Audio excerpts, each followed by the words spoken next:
For this episode, paano ba magpalit ng air filter? Pero bago ang lahat, discuss muna natin ano yung advantages ng regular na pagpapalit ng air filter. Una, diretso na tayo. Environment. Kapag malinis yung air filter natin, mas konting fuel ang gagamitin natin. So, mas magiging malinis yung ating kapaligiran. Pangalawa, fuel economy. Mas magiging efficient yung air fuel mixture natin, mas magiging balanse. Hindi tayo masyadong gagamit ng fuel. Kumpara kapag marumi yung air filter mo, mas gagamit ka ng mas maraming fuel, mas magiging magastos. So, yun, fuel economy, pangalawa. Pangatlo, mas magiging maintained yung turbo natin. Kasi kapag marumi ang ating air filter, papasok yun sa loob ng ating turbo. Kasi before pumasok sa engine, meron tayong turbo na ginagamit, di ba? So, kapag marumi yung air filter, pwedeng pumasok din yung dumi sa ating turbo at masira itong mga blade na to. Ayan. So, pwede kasi mawasak to unti-unti. And then, maging cost ng unti-unting pagkasira ng iyong turbo. Mahal din to. Ito, nabili ko to ng nasa 9,500 para sa cartridge. Yung air filter is nasa nasa 450 to 500. So, kung tinipid mo yon, hindi ka bumili nun, masisira to, mas magiging magastos, di ba? So, better na i-maintain mo yung filter mo kaysa sa bumili ka ng bagong cartridge na napakamahal. And pang-apat, better vehicle performance. Ayan, mas magiging efficient kasi lahat pagdating dun sa air fuel mixture. So itong air filter nito nabili ko ng 480 pesos. Tapos sa pagpalit ng air filter, dalawang wrench lang kailangan. Gis saka 12 na mga size. By the way, itong sasakyan na to is a 1989 Pajero na may 4D56 na makina. Naka-turbo. Ang 4D56 ay ginagamit din ng Mitsubishi Adventure, ginagamit ng L300, ang Delica, Peace Wagon, alam ko 4D56 din yan. Saka yung lumang L200. So, basically, pareho tayo ng gagawin kapag yun yung engine nyo. So, sa mga may Mitsubishi Adventure, L200, Delica, L300, etc. Pareho po.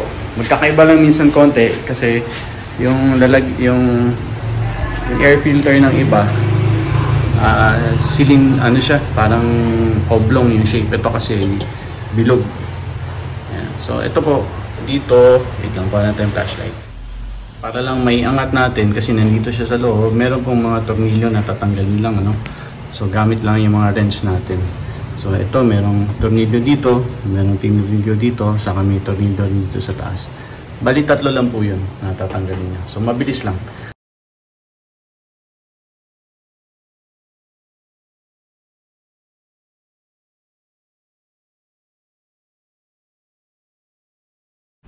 Okay, so pag naluwagan nyo na, actually naluwagan na natin to dito, itong pangatlo. Kasi para lang may angat natin to. So pag nyo na po, ay angat nyo lang to. Ayan. Tapos meron po dalawang clip dyan. Ayan. Para tanggalin nyo po yung pakit. Okay, pagka tanggal nyo po ng tornilyo, yung 3, ialisin nyo lang yung cover. Meron lang 2 na clip yan. Iaangat nyo lang din.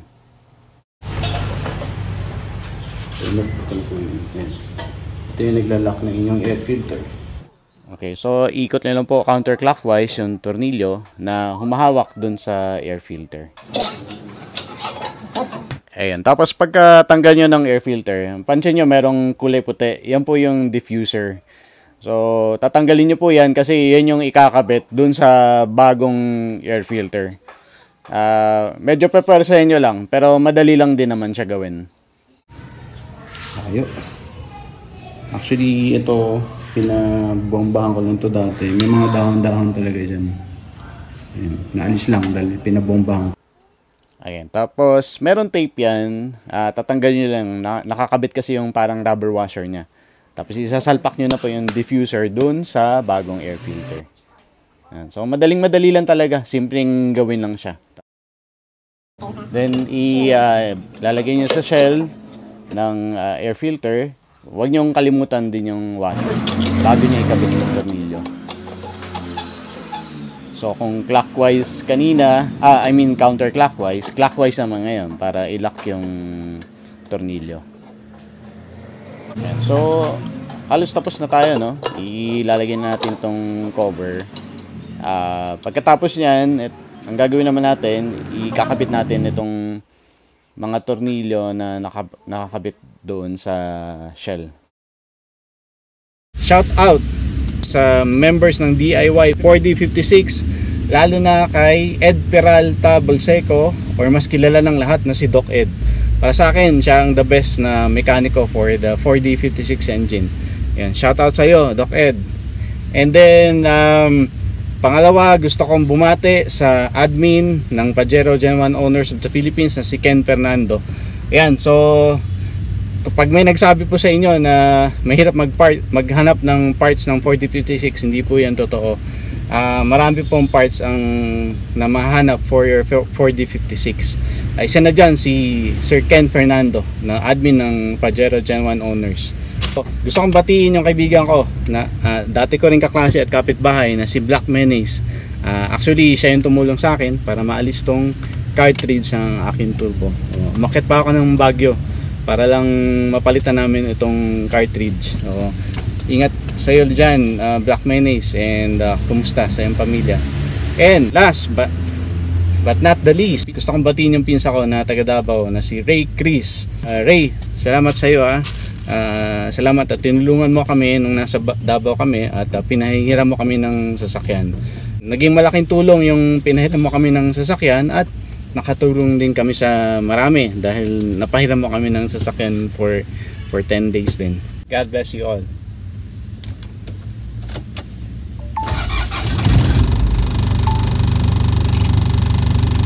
At pinabati ko rin pala yung matikas at masipag ko na uncle na si Uncle Dodong na taga Davao. Kita-kits tayo pag nandyan ulit kami sa Davao. And God bless you parate. Stay healthy.